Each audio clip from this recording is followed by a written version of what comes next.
현재 일본의 넷플릭스는 한국의 콘텐츠가 휩쓸고 있습니다. 9월 24일 현재 기준으로 1위는 전세계 1위이기도 한 오징어 게임, 5위는 갯마을 차차차, 10위 사랑의 불시착입니다.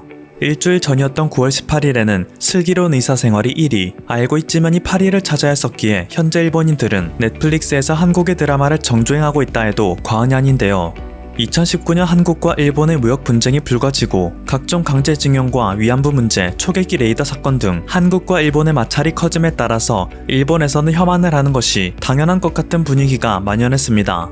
당시 아무리 한식이 일본을 휩쓸기 시작하였다고 한들 한국의 음식은 좋지만 한국인은 좀 이라는 사람이 대부분이었죠.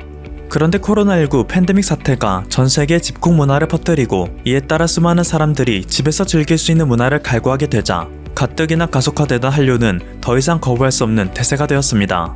특히 이것은 그동안 일본에서 한국의 문화를 좋아하던 샤이 한류 팬들을 양지로 끌어들이는 기폭제가 되었는데요. 알고 보니 최근 2년간 일본에서 유독 혐한 여론이 많이 형성됐던 것은 우익 세력이 의도적으로 친한파에 대한 사이버 불링을 하여 자신의 취미를 떳떳하게 밝히지 못하도록 압박한 결과였던 것이었습니다. 물론 일본 우익이 아무리 핍박을 한다 한들 익명성이 보장되는 인터넷에서는 꿋꿋하게 한국의 문화를 사랑한다는 것을 끊임없이 고백하는 젊은 여성들이 넘쳐났지만 BTS를 비롯하여 각종 한류 드라마가 이끌어낸 문화의 붐은 한국을 싫어하는 것이 오히려 비정상이라는 흐름을 만들어냈습니다. 실제로 트위터에서는 자신이 오랫동안 한국의 드라마를 놓치지 않고 본 골수 팬이라고 밝힌 한 유저가 지금이야말로 목소리를 높여 우리의 불만을 표시할 때이다 라는 글을 올렸는데요. 이 글에 대한 다른 네티즌들의 동조 여론이 심상치 않습니다. 한국 드라마 열풍이 불고 있는 지금이야말로 목소리를 높여 전해야 할 때입니다. 한국 드라마는 왜 일본 국경만 넘으면 배경이 분홍색이나 반짝이는 파란색으로 바뀌는 걸까요? 또 제목은 왜 이상한 걸로 바뀌어서 원제에도 없는 서브 타이틀까지 추가하는 것일까요? 그 결과 일본에서는 원작의 틀은 찾아볼 수도 없게 됩니다. 예시로 다음에 10가지를 보여줄 테니 한번 생각해보세요. 멜로가 체질, 미스 한무라비 너를 기억해, 맨투맨, 응답하라 1994, 응답하라 1998, 터널, 역적 등 드라마의 주제 감성과 전혀 관련이 없을 정도로 뽕짝 감성에 치우치는 일본의 포스터에 네티즌들은 경악합니다. 드라마의 포스터를 이따위로 바꾸어버리니 일본인들이 훌륭한 한류 드라마를 접하는데 진입 장벽이 높은 게 아닐까라는 의문을 제기하기에는 원래 일본의 드라마, 영화 포스터를 제작하는 방식이 전부 이렇습니다. 즉, 일본이라는 나라 자체가 홍보물을 제작하는 데 있어 최소 10년의 세월이나 뒤처진 구식 감성이라는 것이죠. 이로 인해 부각되는 과거의 사건도 있습니다. 일본의 드라마는 이미 한국에 비해서 많이 뒤처진 상태이다.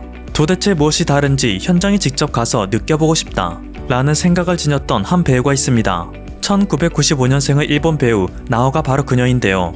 그녀는 당신 차례입니다, 아직 결혼 못하는 남자, 누나의 애인 등 한국에서도 일본의 드라마를 보는 사람이라면 익히 알려져 있는 드라마에 출연한 이력이 있지만 이 모든 작품에서 조연으로 출연했을 만큼 아직 유명하지는 않습니다.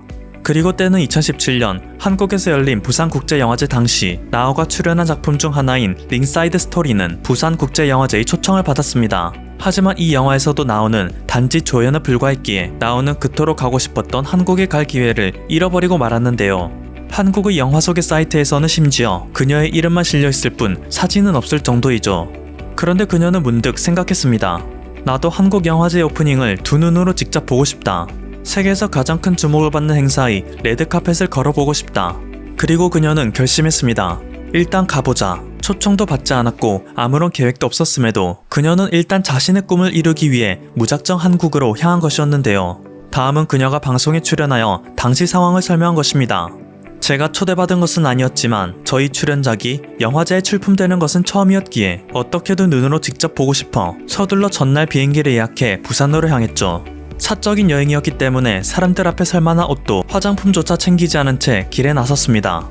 하지만 현지에 도착해서 영화제의 분위기를 느낀 순간 나도 레드카펫 위를 걷고 싶다는 생각이 들었습니다. 한 번의 생각은 도무지 그칠 기미가 보이지 않았습니다. 그래서 최소한 레드카펫을 걸을 수 있을 정도의 격식을 갖춘 차림새여야 한다는 생각이 들어 근처의 백화점에서 옷이랑 구두를 샀고 화장품 코너에서 직원분께 사용한 화장품은 전부 구매할 테니 레드카펫을 걸을 수 있을 정도의 화장을 해달라고 부탁했습니다. 그리고 완성된 모습이 바로 이 사진이죠. 이후 호텔에 돌아가 자필 명함을 50장 정도 쓰고 미용실에서 헤어스타일을 다듬은 후 영화제 현장으로 향했습니다. 원래는 링사이드 스토리의 감독님께 연락을 드리고 싶었지만 갑작스럽기도 하고 민폐라는 생각에 연락을 드리지 못했습니다. 그래서 행사장에 있던 스태프분들께 제 영화의 팜플렛을 보여드리며 저도 이 영화에 나오는 일본 배우입니다만 어떻게 해서든 안에 들어가서 레드카펫을 걷고 싶어요 라고 말했죠. 그런데 그때 상상치도 못한 말이 들려왔습니다. 어떤 한 분의 스태프가 제 쪽으로 와서는 당신은 일부러 일본에서 여기까지 온 거죠? 초청 작품에 나온 배우분이시죠? 레드카펫 위를 걷고 싶으신가요? 라고 물어왔습니다. 이에 제가 걷고 싶다고 답하자 그분은 저를 어떤 남성분에게 데려다 주셨습니다. 그 남성분은 바로 영화 잃어버린 화살로 익히 알려진 한국의 유명 감독 정지영님이셨습니다. 우연히도 감독님은 혼자서 레드카펫을 걷게 되었는데 저희 사정을 듣고는 함께 걸을 수 있다 답해주신 것이었습니다. 만면에 웃음을 띠며 긴장이 있는 저를 보고서는 괜찮아요. 제가 잘 에스코트 해드릴게요. 라고 상냥하게 말해주셨습니다. 저를 아는 사람이 아무도 없는 곳에서 인생 최초의 레드카펫이었어요. 그리고 도중에 웃는 얼굴로 저를 올려다보는 한 어린 여자아이와 눈이 마주쳤습니다. 저도 환한 얼굴로 보답하자 아이는 매우 기쁜 얼굴을 보여주었죠. 그 순간 깨달았습니다. 배우에게 있어 인지도라는 것은 그다지 의미가 없을지도 모른다고요. 다른 이들이 자신을 봐준다는 것만으로도 자신감을 가지는 게 중요하다는 것을 강하게 깨달았습니다. 그때의 체험은 아직까지도 저의 버팀목이 되고 있습니다. 저를 흔쾌히 받아들여 주셨던 정지영 감독님이나 영화제 스태프분들께 정말 감사하다는 말씀 드리고 싶습니다. 한국 문화의 우수함에 반해 무작정 찾아왔지만 이전에는 몰랐던 한국의 따뜻한 정에 감동한 배우의 이야기입니다. 4년이 지난 지금 그녀의 이야기가 회자되자 문화를 보는 안목은 배우에게 있어 필수 덕목이다. 아직까지는 그녀가 그렇게 유명한 배우가 아니지만 변함없이 진정성 있는 태도로 배우의 길을 정진한다면 언젠가 그녀의 안목이 빛을 발하는 작품을 만나게 되어 일본에서도 일학 스타덤에 오를 수 있을 것으로 보인다. 이참에 친한파 배우 노선을 타서 한국의 작품에 등장하는 것이 최고일 수도 있다.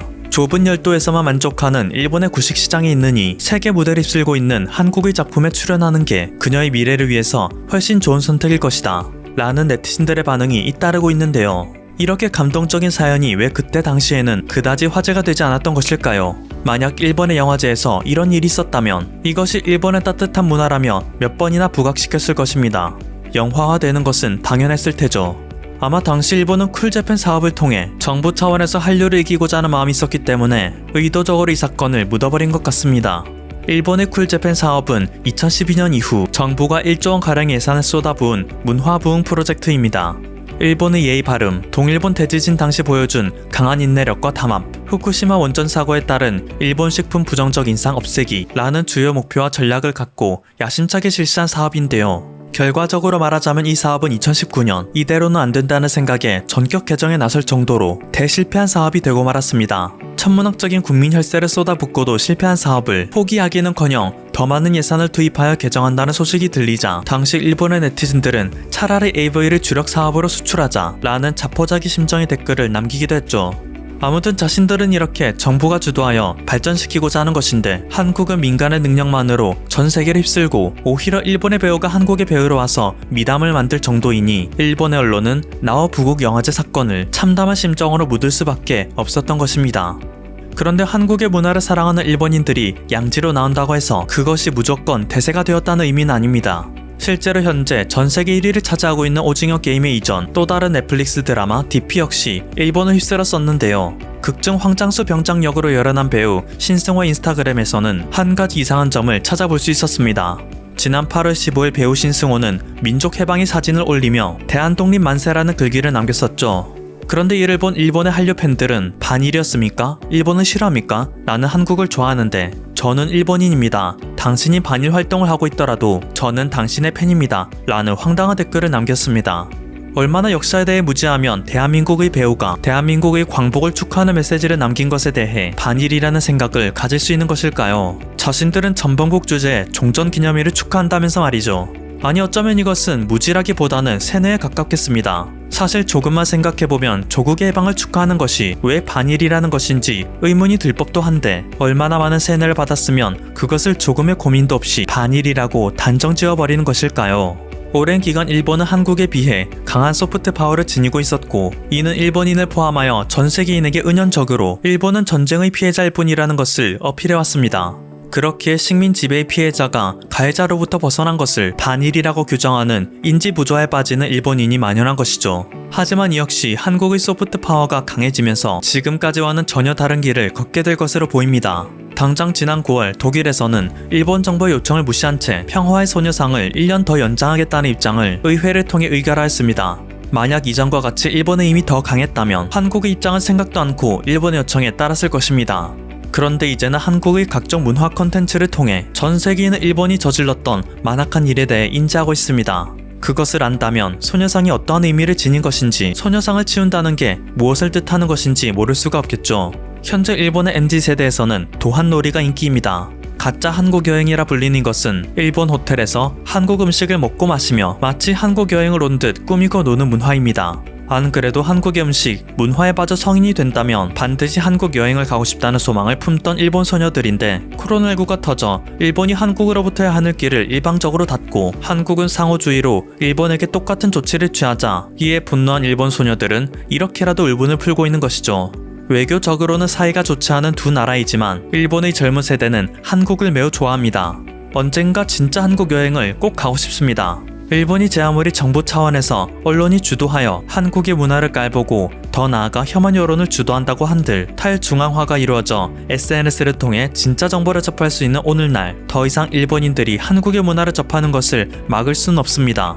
그리고 점점 강해지는 한국의 문화 속에서 그동안 자신들이 속아왔던 일본의 진짜 민낯, 역사적 진실을 알게 된다면 한국의 애국심은 곧 반일이라는 비정상적인 그들의 믿음이 얼마나 바보 같은 짓이었는지도 깨닫게 될 것입니다. 지금까지 퍼플튜브였습니다. 여러분의 구독과 좋아요 그리고 알림 설정은 콘텐츠 제작에 큰 힘이 됩니다. 감사합니다.